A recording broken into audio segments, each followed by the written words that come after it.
Buenos días a todos los presentes. Le damos la bienvenida a esta segunda semana de Jornadas Científicas, edición 2022. Me llamo Moira Ríos y voy a ser la moderadora de la primera charla de este día a cargo de la doctora Bárbara Richter. Ella es bioquímica egresada de Pacena, doctora en química de la UNE, diplomada en educación mediada por TICS y en toxicología legal y forense, perito bioquímica del Laboratorio de Toxicología del Instituto de Medicina y Ciencias Forenses. Se desempeña como auxiliar docente en la Cátedra de Química Orgánica 2 y EJTP adscripta de la Cátedra de Toxicología y Química Legal, ambas asignaturas de la carrera de Bioquímica de Pacena. También es docente de posgrado en la Diplomatura Superior en Toxicología Legal y Forense. Además, es coautora del libro Plantas como antivenenos, del mito al logos. En esta oportunidad va a estar disertando respecto de los estudios in vitro e in vivo de Cinsaspelus pareira como antiveneno o trópico. Para recordar la modalidad nuevamente, los asistentes presenciales tienen que firmar la planilla que se va a estar haciendo circular y en el caso de los asistentes virtuales se va a enviar por chat un formulario de asistencia para que puedan completarlo y van a tener 15 minutos desde que finalice cada presentación. Como siempre es un placer escucharla, doctora Lea. Hola, buenos días. Primero pido disculpas, tengo la voz un desastre, el cambio de clima, así que bueno, me avisan si no se escucha. Yo en general hablo sin micrófono, pero bueno, entiendo que para que se escuche bien la gente que está a distancia. Agradecer a la SOCEP que bueno, me ha invitado a participar. Para mí es un placer estar acá y poder compartir con ustedes parte de lo que fue mi trabajo de tesis doctoral, ¿sí? Para empezar, contarles que todos los ensayos que yo les voy a contar que hicimos, y voy a hablar siempre en plural porque no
antiveneno botrópico, ustedes habrán escuchado y deben conocer que no es otra cosa que víboras del género que se conocen comúnmente como yarará, ¿sí?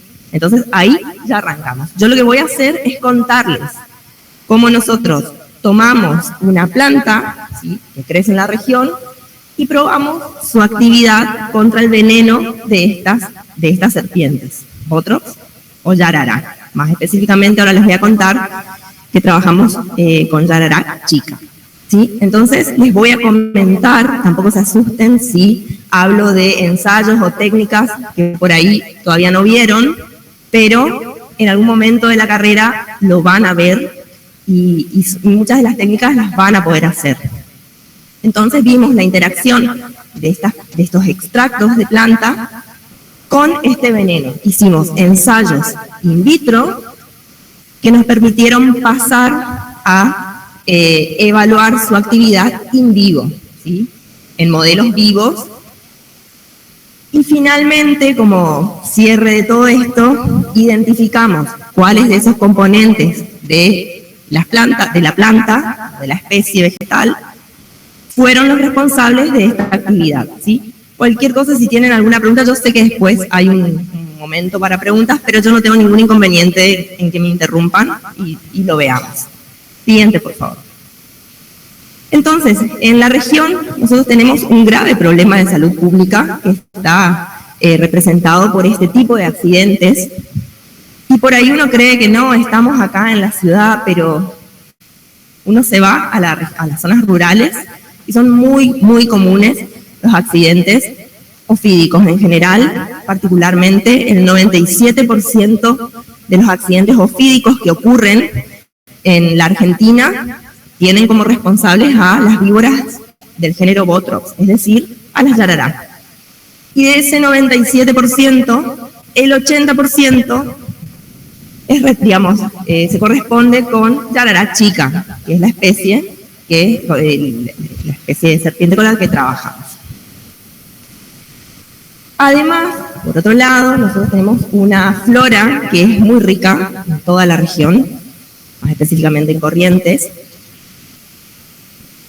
Y todo lo que sea planta medicinal es algo que se ha estudiado muchísimo desde la época de la colonia, de los aborígenes, que fueron realmente muy sabios, porque mucha de la medicina moderna en parte está basada en el conocimiento que ellos tenían, que no era para nada científico, ¿sí? Y a ese tipo de conocimiento se lo conoce como etnobotánico, ¿sí? Es decir, usos que le daban los aborígenes a plantas autóctonas, que lo fueron transmitiendo de generación en generación, y no tiene hoy en día un respaldo científico, ¿sí? Entonces, este trabajo apuntó a eso, a darle validez científica a este uso etnobotánico de la especie que crece en la región como antiveneno de víboras yarará chica. Bueno, por ahí van a escuchar que yo uso el término actividad lexitérica, es un término que básicamente lo que significa es la capacidad que tiene un compuesto de neutralizar el veneno, cualquier veneno, acá vamos a hablar particularmente del de yarará chica, de neutralizar el veneno o paliar alguno de los síntomas del accidente. Y bueno, finalmente vamos a ver que, como somos químicos, bioquímicos, y esto fue parte de un doctorado en química, vamos a identificar químicamente a esos compuestos responsables de la actividad. ¿Me siguen hasta acá? No se durmieron todavía. Mi voz está totalmente tomada. Siguiente, por favor. Bueno, esa es la especie hermosa, es un arbusto trepador, que no solo crece en esta región, sino que se dice que la especie es pantropical porque está presente en todos los continentes, ¿sí? Y es una especie que está altamente estudiada, digamos, se le atribuyen muchas actividades biológicas siguientes, ahí pueden ver, yo no se las voy a leer, pero alrededor del mundo se la ha estudiado muchísimo por sus propiedades medicinales. Siguiente, por favor. Y está descrito tanto en esta región como en otras regiones del mundo su uso etnobotánico, ¿sí? Es decir, que antepasados la han utilizado como antiveneno, fíjense, de distintas maneras, como infusión, como decocción, como cataplasma, que se dice cuando se hace como una maceración y se aplica sobre la piel, ¿sí? Pero esto es descripción de uso, no tiene ninguna validación científica. Siguiente, por favor. Los únicos resultados que se han validado científicamente para esta especie son esos que están ahí. Y como verán, en la Argentina, ¿sí? La especie solo ha sido estudiada como antiveneno por el grupo de investigación al que yo pertenezco, ¿sí? Y en el marco en el que hicimos este trabajo de tesis. Así que no había mucho validado científicamente con respecto a eso. Siguiente, por favor. Bueno, esto es un poco sobre el accidente ofídico, algo ya les comenté, nada más que ustedes puedan comprender la importancia que tiene esto para la salud pública, sobre todo en las regiones rurales, sobre todo porque muchas veces este tipo de accidente lo que hace es incapacitar a la persona que lo sufre, ¿sí?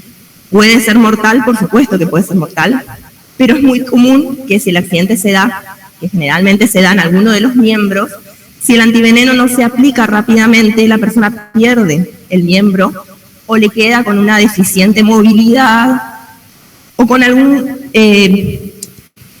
alguna lesión que lo incapacita para poder trabajar, por ejemplo, sobre todo el campo, ¿sí? Entonces es muy importante el problema. Nosotros tenemos acá en la región, Corrientes, Chaco, Formosa, Misiones. Miren lo que es Misiones. Misiones tiene la particularidad de tener, además de yarará chica y yarará grande, otras especies diferentes de Botrops que no están en el resto de las regiones. O sea que el problema con Misiones es más importante todavía. Y bueno, esa que está allá, como la ven, es la yarará chica. Por ahí han escuchado. Tenemos yarará chica, yarará grande, se diferencian perfectamente por el diseño que tienen en su cuerpo, ¿sí? La yarará chica tiene esas formas romboidales, si se quiere, y el veneno de estas serpientes tiene una acción proteolítica, coagulante y vasculotóxico, ¿sí? Siguiente. Ahora vamos a volver sobre eso. Esa es una de las formas en las que se observa la lesión producida por el accidente ofídico. Es realmente grave, tiene una sintomatología una sintomatología local muy florida. Si enseguida uno se da cuenta cuando ve qué serpiente fue la responsable del accidente, porque como ven, hay edema, estas son bullas que bueno, se necrosa el tejido. Y puede haber, porque el veneno es coagulante, en realidad consume rápidamente los factores de coagulación y se producen hemorragias a distancia, como por ejemplo en gingivales, ¿sí? En las mucosas. Es un problema grave. Hoy en día el antídoto para este tipo de accidentes es, por supuesto, la aplicación del suero antiofídico. En Argentina tenemos disponibles todos esos que ustedes ven ahí. Y solamente quiero hacer la salvedad de que si nos encontramos en Misiones, sí o sí necesitamos aplicarnos el tetravalente. ¿Por qué? Porque tiene Alternatus es yarará grande, Diporus es yarará chica, y después tienen esas otras dos especies de yarará que no hay en otra zona que no sea Misiones. Y esto quiero que quede claro, digamos, este es el tratamiento de primera línea y este estudio no busca de ninguna manera reemplazar este tratamiento. Este estudio lo que propone es elaborar lo que vamos a ver ahora más adelante, se conoce o la ANMAT nombra como medicamento herbario, es decir, un medicamento a base de una planta que pueda actuar como coadyuvante, es decir, que la gente en los lugares rurales pueda tener fácil acceso, algo de aplicación local, que aguante ese tipo de lesiones hasta que esa persona pueda llegar a un centro de salud y aplicarse el antiveneno, ¿sí? Tengan en cuenta que las zonas rurales, uno por ahí nos sale de su burbuja y estamos acá en la ciudad y creemos que, bueno, en 2 minutos estamos. No es así. Muchas veces la persona tiene que ir a caballo o tiene que ir caminando hasta el centro de salud más cercano, que está a kilómetros del lugar en donde ocurrió este accidente, ¿sí? Siguiente. Entonces, bueno, este es el diseño experimental y la propuesta de trabajo, ¿sí? Tomamos el veneno animal de yarará chica, preparamos una serie de extractos vegetales con esta especie que yo les presenté, y lo que tratamos de hacer es validar científicamente la actividad biológica como veneno, pudiendo identificar los componentes bioactivos y tomarla como, o el fin último es lograr justamente que esto sirva como coadyuvante en el tratamiento de estos accidentes. Siguiente. Acá vamos a ver, ¿se acuerdan que yo les decía que nos vamos a organizar como en 3 etapas? Primero los accidentes in vitro, las actividades in vitro, que nos van a habilitar a aplicar protocolos de actividad in vivo, en modelos vivos, que son ratones, y finalmente la elucidación de química de los componentes bioactivos. Entonces, a grandes rasgos y para no aburrirlos, se recolectó material vegetal en 2 lugares diferentes de la provincia de Corrientes, porque como les expliqué, la especie crece por todos lados, y decidimos evaluar además la influencia de lo que se conocen como factores edafológicos, es decir, suelos distintos, climas tal vez no tan distintos porque hablamos de una misma ciudad, pero sobre todo sí suelos diferentes, regiones fitogeográficamente diferentes, en 3 estaciones distintas del año, porque las plantas son seres vivos, tienen un metabolismo, y ese metabolismo varía en función de la estación del año, ¿sí? Sobre todo si la planta está en un estado de floración o no. Se prepararon extractos, como se ve ahí, macerando simplemente el material vegetal en el solvente de elección, acuoso, etanólico, hexánico, y se trabajó con las partes aéreas, que nosotros llamamos partes aéreas a las hojas y los tallos, y las raíces, ¿sí? Se trabajó con veneno, que eso nos colabora el personal del Serpentario Corrientes, que lo obtiene, como se ve ahí, por método de ordeñe, ¿sí? En una tacita, eso es un vasito, pero ellos usaban, yo los vi, una tacita, un pocillito divino, ponen ahí, hacen morder a la víbora y exuda el veneno. Y la técnica que elegimos para evaluar esta interacción fue la electroforesis en geles de poliacrilamida en condiciones desnaturalizantes, ¿sí? Que es una técnica, bueno, que si no la vieron, ya la van a ver. Siguiente. Rápidamente se obtuvieron 36 extractos vegetales. Todos estos estudios que yo les voy a contar ahora se hicieron sobre todos estos extractos para ver justamente la influencia del lugar de crecimiento, de la estación, del tipo de extracto. Y después, para continuar el trabajo, se seleccionó el extracto que dio mayor actividad. Siguiente. Bueno, esa es la forma en la que se ve un gel de poliacrilamida, ¿sí? Tienen el veneno en la primera calle, después se sembraron el producto de la incubación del extracto con el veneno. Y lo que se analizó fue la modificación del patrón de bandas de las proteínas del veneno. No sé si les comenté, pero el veneno es de naturaleza proteico, ¿sí? Entonces, fíjense, el que está nombrado como A2, produce un borramiento total de bandas. Es decir, que podemos decir que ese extracto es muy activo contra el veneno, ¿sí? Siguiente. Como para hacer un análisis, ¿qué vimos de todos estos extractos?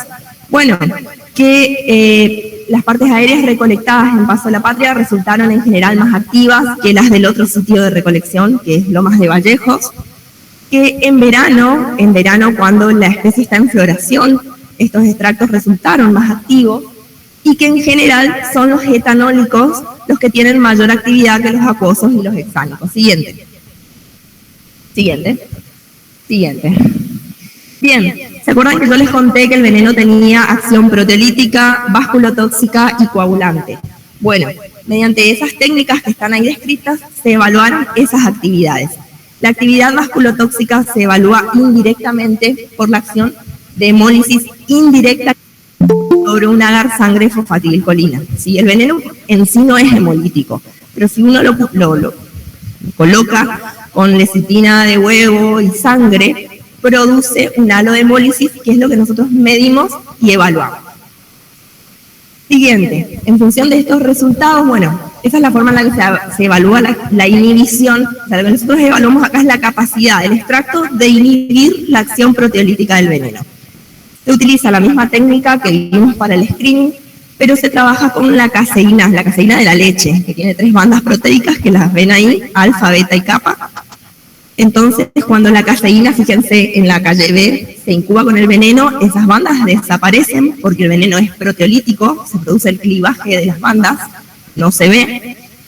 Y lo que hacemos es preincubar la caseína con el veneno preincubado con el extracto. Entonces, si el extracto tiene actividad antiproteolítica, lo que va a hacer es inhibir al veneno y vamos a ver las bandas de caseína, porque el veneno no va a actuar. Acá lo que pudimos ver es que en general los extractos etanólicos presentaron actividad proteolítica, tanto, o sea, en ambos sitios de recolección. Siguiente. Ahí está. Esta es la medición indirecta de la actividad vasculotóxica de la que es responsable un componente que se denomina fosfolipasa A2, ¿sí? Y esa fosfolipasa A2 es la que tiene esta actividad hemolítica indirecta. Este es el agar sangre fosfatidilcolina. Fíjense, Acá se ve, en este pocillo, 24, eso es veneno solo. Tienen un halo de hemólisis de 1 centímetro. Y fíjense estas pocillos, del 1 al 5, cómo ese halo de hemólisis va disminuyendo, ¿sí? Ese es uno de los extractos, que es aquel que tiene actividad, que dice 100%, se lo diluyó, digamos, y se trabajó a distintas concentraciones, y se vio que ese halo de hemólisis es dosis dependiente, o sea, cuanto mayor es la concentración, hasta cierto punto, mayor es la inhibición. Es decir, acá, por ejemplo, en la calle 5, hay una inhibición total de la actividad hemolítica indirecta del veneno, ¿sí? Ahí tuvimos dos extractos nada más activos, y esto es importante porque nos orientó la selección del extracto con el que finalmente vamos a trabajar. Siguiente. En cuanto a la actividad coagulante, también tuvimos resultados variables, pero quiero destacar el etanólico de primavera y verano de Paso de la Patria, porque todo el estudio nos fue orientando que esos dos son los extractos más activos. ¿Sí? Siguiente. Entonces, analizando todo esto y basándonos fundamentalmente en el rendimiento, ¿sí? Porque no se olviden que el fin último de esto era obtener un medicamento, o sea, poder formular un medicamento herbario. Y para eso, y pensando en un futuro, esto tiene que ser rentable, ¿sí? Se necesita tener un buen rendimiento. Ojo, 10,97% no es un rendimiento bueno, pero dentro de lo que fue el rendimiento de todos los extractos, era un buen rendimiento, ¿sí? Llegado el caso, esto hay que mejorar la forma en la que se produce esa extracción. Entonces seleccionamos ese extracto, el extracto recolectado de Paso de la Patria, en verano, etanólico y de partes aéreas. A partir de ahí, seguimos el trabajo. Siguiente. Lo fraccionamos por una técnica, como se ve en la primera imagen, que se llama cromatografía flash en columna. Recuerden, si es que no lo vieron aún, yo les explico que la cromatografía, siempre que hablamos de cromatografía, hablamos de un proceso de separación, ¿sí? Esa columna que tiene sílica gel adentro nos permitió separar los componentes de ese extracto entero. Los agrupamos en función del perfil obtenido por otra técnica cromatográfica, que es la cromatografía en placa delgada, y le realizamos las mismas pruebas que yo les expliqué para los extractos enteros. Siguiente. ¿Ven? El producto de esa cromatografía flash son esos tubos que se siembran en estas placas de sílica gel, y todos los que tienen el mismo perfil son considerados una fracción, ¿sí? Se obtuvieron 6 fracciones. Siguiente. Se ensayaron, como les dije, las mismas técnicas y pudimos ver, fíjense, la calle 4, 5 y 6 tienen un borramiento total de las bandas del veneno, y en cuanto a la hemólisis y la proteólisis, la hemólisis y la coagulación, que para el extracto entero teníamos valores, creo que de 34 para la hemólisis y 90 y pico o 60 y por ahí, pudimos enriquecer y obtener una actividad del 100% para esas fracciones. Es decir, que podemos decir que enriquecimos las fracciones en los componentes bioactivos. Siguiente. Esto es lo que les estuve contando, así que pasamos. Para culminar la etapa de evaluación in vitro de los extractos, lo que hicimos fue hacer un análisis o un ensayo de citotoxicidad. Para esto me ayudó la doctora Bustillo, que trabaja en el laboratorio de arriba, de arriba nuestro, de proteínas. Hizo un ensayo de citotoxicidad porque se necesita esto para poder pasar al modelo in vivo, ¿sí? Como es un extracto etanólico y el etanol por sí mismo es citotóxico, tuvimos que encontrar cuál era la proporción que podíamos usar para disolver el extracto y que no mate las células.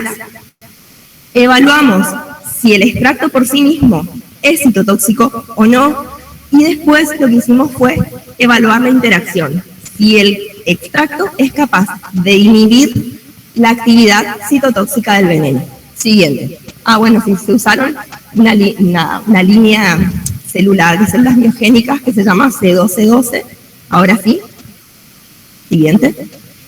¿Y qué resultados obtuvimos? Bueno, que podíamos utilizar hasta un 1,5% de etanol para que el etanol no resulte citotóxico, que inclusive a altas dosis, tanto el extracto entero como la fracción activa no fueron citotóxicos y que además lograron inhibir, siguiente, porque está en el siguiente, acá, lograron inhibir la actividad,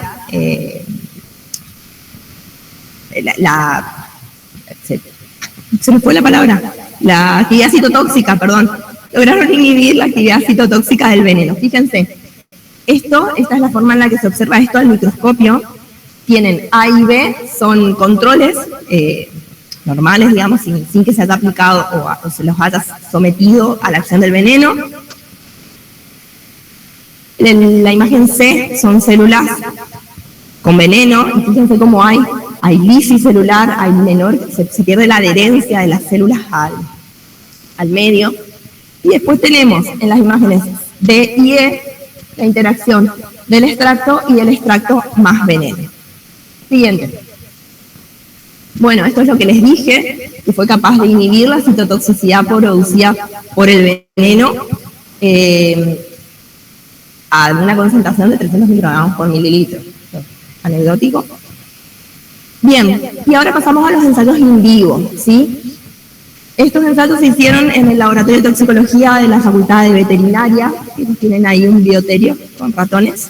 El hecho de que todas las pruebas in vitro nos hayan dado bien, esto nos habilita a poder ensayar con animales bajo estrictos protocolos de bioética. En este caso usamos el que está aprobado por la Facultad de Veterinaria, teniendo en consideración de que siempre se trata de utilizar el menor número de ratones posibles y de evitarles, ¿sí?, lo más que se pueda el sufrimiento. Siguiente. Se evaluó en realidad la neutralización del efecto letal del veneno. Este es un protocolo que se utiliza para antivenenos, ¿sí? Cuando se generan sueros antiofídicos, se usa esto para evaluar la neutralización del efecto letal del veneno. Es decir, se utilizan grupos de 4 ratones, a un grupo se le inyecta 4 dosis letales del veneno, a otro grupo se les inyectó en este caso extracto y fracción activa, y a otros grupos de 4 ratones se le inyectó el veneno preincubado con el extracto. Entonces, a las 48 horas uno evalúa si el ratón vivió o murió, ¿sí? Porque es evaluación, neutralización del efecto letal del veneno. Entonces, ¿qué se vio? Que aquellos ratones tratados vía intraperitoneal, como se ve ahí, con los extractos y la fracción activa, vivieron, es decir, extracto y fracción no son por sí mismos letales, ¿sí? Siguiente, eso se ve acá. Ahí tenemos, bueno, los ratones tuvieron un 100% de letalidad para 4 dosis letales 50, y allá arriba se ve que los ratones tratados con extracto entero y fracción, digamos, se vio para 5 miligramos un 100% de protección de la actividad venenosa, es decir, todos los ratones vivieron a las 48 horas, aquellos que fueron tratados con extracto más veneno, ¿sí? Y para la fracción obtuvimos para la misma cantidad, 5 miligramos, una protección del 100%, y probamos también una dosis menor, debido a que se supone que están enriquecidas en los componentes activos, y obtuvimos una protección del 75%. Siguiente, por favor. Bueno, con todo esto pudimos llegar al punto en el que formulamos nuestro medicamento herbario. Elaboramos con ayuda de también gente de la Facultad de Veterinaria, Laura Locina, que ella es farmacéutica, ¿sí? Ahí ya ven cómo es totalmente interdisciplinario el trabajo, y es la forma en la que en la actualidad se trabaja, ¿sí? Yo esto sola no lo podría haber hecho, sencillamente porque no sé ni cómo se formula eso, ¿sí? El farmacéutico me ayudó realizó la formulación de un gel termosensible. ¿Qué particularidad tiene? Es líquido cuando está frío y cuando uno lo coloca sobre el lomo del ratón, ahora les voy a explicar cómo fue ese estudio, gelifica a 37 grados. Entonces, es capaz de quedar en ese sitio para favorecer su permeación, ¿sí? Formulamos el gel, determinamos la dosis dermonecrotizante del veneno. Recuerden que el veneno produce necrosis en el sitio de la picadura. Entonces, buscamos cuál era la dosis a la cual se producía una necrosis representativa o que era visual, es decir, de un tamaño mayor a 5 milímetros a las 48 horas sin provocar la muerte del ratón. Y esa dosis es la que usamos para validar la efectividad de nuestra formulación, ¿sí? Siguiente. Obtuvimos que la dosis dermonecrotizante de veneno que teníamos que utilizar era de 150 microgramos. Siguiente. Y bueno, acá hicimos el análisis macroscópico de la efectividad de esta formulación. Fíjense, arriba, esto se hizo, el gel se aplicó de esta manera. Se afeitó la zona de cruz, que se llama, que es como sería la nuca del ratón. Cruz se llama porque justamente ahí van los bracitos, la extremidad, de ahí salen los brazos. Y ahí se produjo para el grupo control solamente la aplicación de la formulación. Y eso se aplicó en el momento, o sea, en realidad, ese justo es el control que no tiene veneno, pero en los grupos también tratados con veneno se produjo la inyección por 2 vías diferentes, intradérmica y subcutánea de veneno. A los 15 minutos se aplicó el gel. A partir de ahí, cada 12 horas se aplicó el gel hasta las 72 horas, que son 3 días, y ahí se hizo la primera evaluación. Y después se siguió la aplicación una vez al día, es decir, cada 24 horas hasta el día 7. Y eso es lo que van a ver acá, el análisis al día 3 y al día 7. El control es para justamente ver que el gel por sí mismo no genere algún tipo de reacción, puede ser hipersensibilidad o en la región, en la piel del ratón. Después van a ver los ratones que fueron aplicados solamente con veneno, sin crema. Crema le decimos, pero en realidad es un gel, ¿sí? Lo que pasa es que lo pusimos como C, entonces quedó anecdóticamente crema, pero en realidad es un gel. Se trataron solo con veneno y ustedes pueden ver la lesión. Ven que hay edema, ay, me cruzo por delante, pero fíjense, se ve edema, eso que ustedes ven ahí negro, esto al día 7, y bueno, estos días 3, es necrosis, ¿sí? Y fíjense, los ratones tratados con veneno y con el gel, en líneas generales podemos decir que tuvieron una lesión que evolucionó, se regeneró y cicatrizó de una mejor manera. Y van a ver cómo al día 7, en ambos grupos de los tratados con el gel, se produjo como el levantamiento de la piel necrótica y se observó por debajo, esto rojo que ven acá, que en realidad eso es bueno porque significa que el tejido está irrigado, ¿sí? Y que es un tejido que está vivo, porque podría regenerarse un tejido fibrótico que perdió su funcionalidad. Pero eso que vemos ahí es muy bueno. Y eso se observó en los grupos tratados con veneno más gel, pero no se observó en los grupos tratados solo con veneno. Siguiente. Eso es lo que les comenté. Siguiente. Se hizo también un análisis histopatológico de las lesiones, tanto al día 3 como al día 7. De nuevo, acá tuve ayuda de un patólogo, ¿sí? Yo soy bioquímica, de análisis histopatológico, mucho no tengo idea, pero uno va aprendiendo sobre la marcha porque, bueno, la gente también colabora y tiene la amabilidad de enseñar. Para el grupo control, en el que tuvimos los ratones simplemente tratados con la crema o el gel, vimos que las estructuras se mantuvieron conservadas.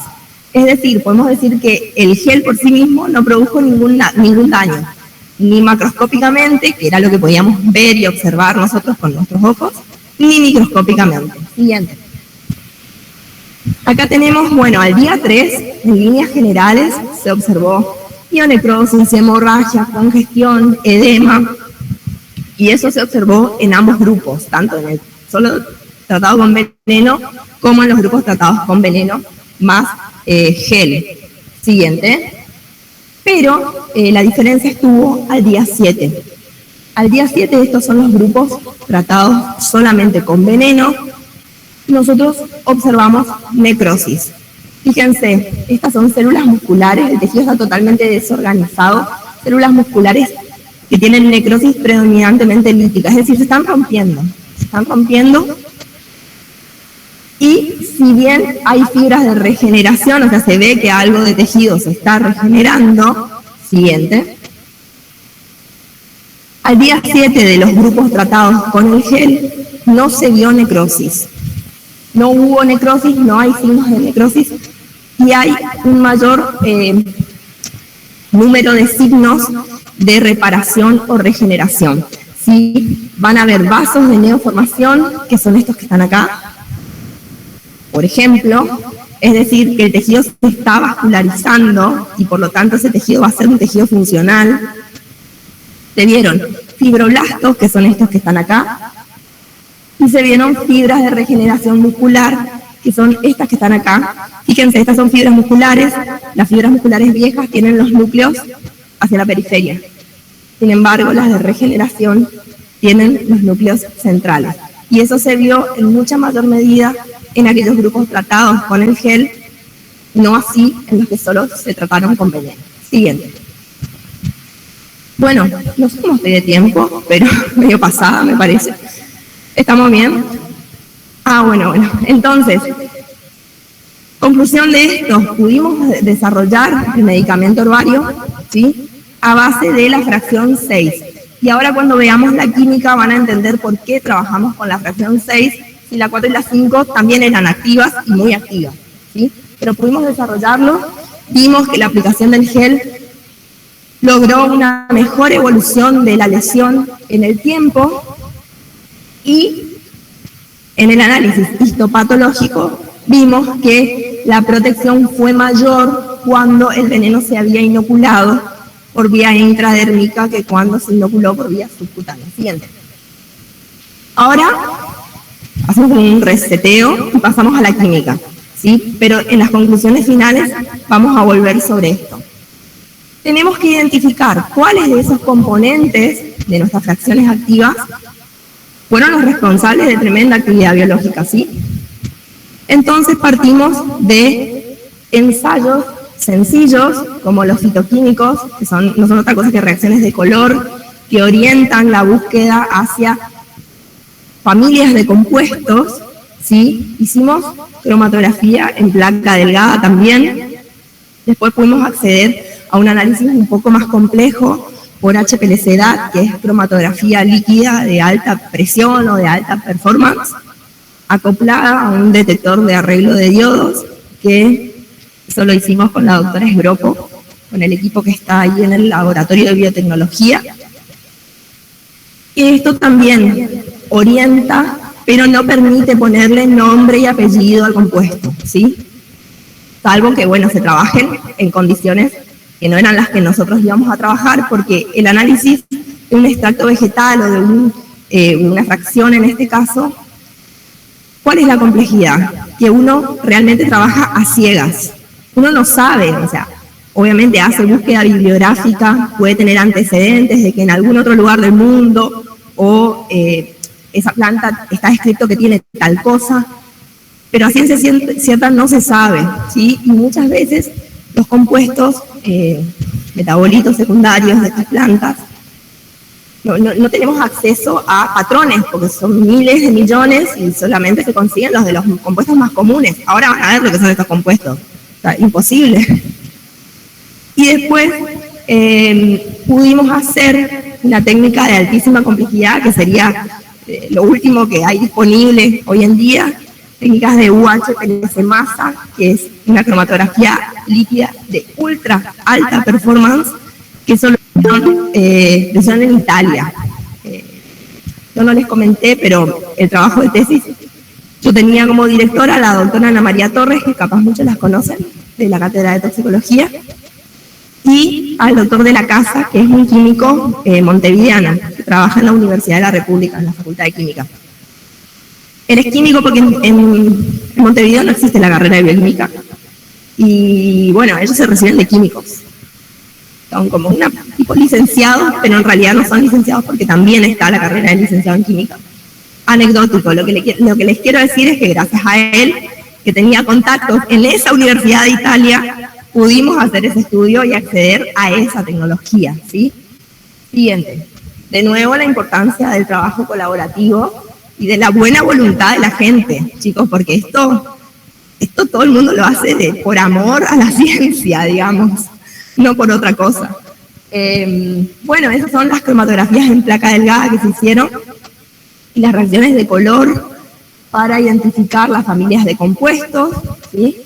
Y cómo se observaron los positivos.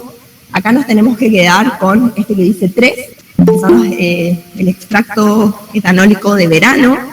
Siguiente. Y lo más importante, digamos que se puede ver más visual, es el análisis químico de las fracciones. Fíjense, acá en las corridas cromatográficas por TLC, fracción 4, 5 y 6 eran las biológicamente bien activas. ¿Por qué nos quedamos con las 6? Porque las 3 tenían el mismo nivel de actividad biológica, pero fíjense cómo la 4 tiene un mayor número de componentes que consideramos que no son activos, porque si las 3 fracciones tienen la misma actividad, esos componentes que están de más no son los responsables de la actividad biológica. Y para poder orientar la búsqueda e identificar cuáles son realmente los componentes activos, necesitamos tener esos componentes lo más puros posible, ¿sí? Y fíjense, la 5 tiene una mancha en el punto de siembra como más grande, y la 6, con la misma actividad, tiene una mancha más modesta. Entonces, por eso decidimos continuar el trabajo con esa fracción y no con las otras. Y vimos, fíjense, siguiente, reacción con tricloruro férrico. La reacción con tricloruro férrico lo que nos está indicando es la presencia de oxidrilos fenólicos, ¿sí? La presencia de polifenoles. Eso orientó nuestra búsqueda, siguiente, para HPLC-DAD, ¿sí? Lo de arriba que está marcado es un cromatograma, y estos que están acá abajo son los espectros UV de cada uno de esos picos. Esos espectros UV tienen formas que son características de productos naturales que se denominan flavonoides, que son polifenoles, ¿sí? Entonces, todo va cerrando. Siguiente. Y finalmente, por esa técnica de UHPLC, se pudieron identificar 6 flavonoides, todos ellos son flavonoides, como los responsables de la actividad biológica de la fracción, ¿sí? O sea que se supone que son estos 6 compuestos los que están presentes en el gel que nosotros formulamos y los que están inhibiendo la acción del veneno. Siguiente. Conclusiones. Como para cerrar, logramos contribuir al conocimiento, ¿sí? Como todo estudio científico, tanto fitoquímico, quimiotaxonómico como biológico de una especie que es autóctona de esta región. Pudimos validar científicamente el uso de Cisampelus pareira como antiveneno. Recuerdan que no había mucho validado. Logramos formular un gel de aplicación tópica que logró inhibir la acción del veneno de yararachica. Y bueno, este medicamento herbario, como lo llama la ANMAT, es el inicio, ¿sí? O sea, a partir de ahora, el desafío para estudios posteriores es de tipo farmacotécnico. O sea, lo que hay que hacer ahora es estudiar, y que ya no lo voy a hacer yo, es estudiar la farmacocinética, la farmacodinamia de esos principios, como para lograr favorecer, entre otras cosas, su permeación y estandarizar, ¿sí? Porque si la idea es llegar a la industria farmacéutica eventualmente, ¿sí? deberíamos estandarizar sitio de recolección, época de recolección, tipo de extracto, optimizar el rendimiento de esos extractos para que esto finalmente sea económicamente sustentable o redituable, porque si no, a nadie le interesa algo que no da dinero al final de cuentas, ¿sí? Y bueno, eso es todo.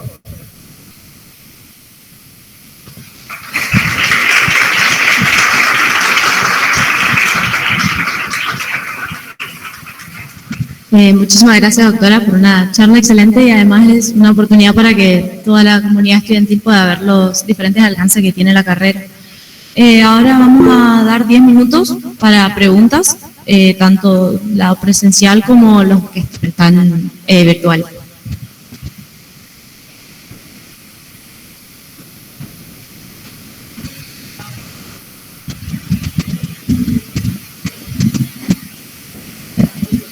Buenas tardes. Le quería preguntar cuánto tiempo llevó a cabo la investigación y en dónde, en qué lugar. Bien, esto fue parte de mi trabajo de tesis doctoral. A mí hacer el doctorado me llevó 6 años, que no es poco tiempo. Prácticamente todos los ensayos, salvo los en vivo que se hicieron en Facultad de Veterinaria y el UHPLC que se hizo en Italia, bueno, algo de la química yo la hice yo en Montevideo con mi director, pero el resto se hizo todo en el Laboratorio de Productos Naturales, que está acá en el primer piso, a la fotocopiadora, digamos, de la Facena. O sea que eso también es invitarlos a que sean curiosos, a que se acerquen, porque así como se trabaja ahí, se trabaja en todos los laboratorios de todas las cátedras. Por ahí hay un tema que a ustedes les interesa, y esto es un trabajo de doctorado que, bueno, tiene otras exigencias, pero como alumnos, ustedes tienen muchas posibilidades de hacer trabajos, no te digo tan largos, pero sí cositas más chicas, con becas de pregrado, con ascripciones, como la oferta que hay es enorme. O sea, el límite está en el interés de ustedes nada más y en la curiosidad que tengan de acercarse y decir, me interesa esto, ¿qué se puede hacer?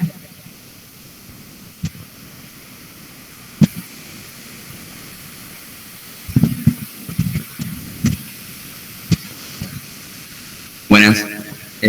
Mi pregunta es que a la hora de tomar la muestra de la especie vegetal, lo hicieron en otoño, verano y primavera. ¿Por qué se descartó desde un principio el invierno? Bien, cuando trabajamos con especies vegetales, sobre todo este tipo de estudios, lo que estamos viendo es su metabolismo secundario, ¿sí?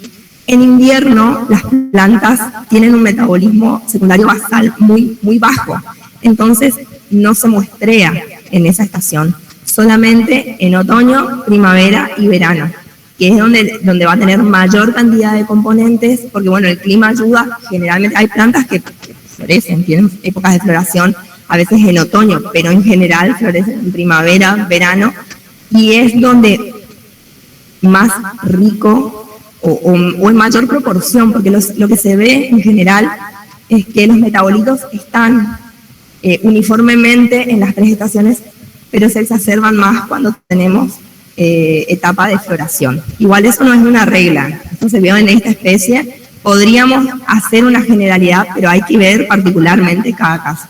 O sea que no se toma en invierno porque el metabolismo es muy bajo. ¿Alguna otra pregunta?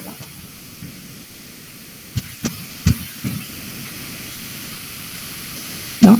¿Estamos?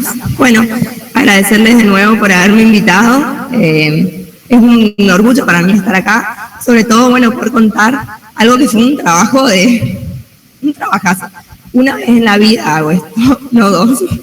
Pero la recompensa y, digamos, cuando uno lo termina, es muy satisfactoria. Así que bueno, muchísimas gracias por levantarse temprano y venir a escucharme y no dormirse en el intento. Y disculpen mi voz, no es mi voz.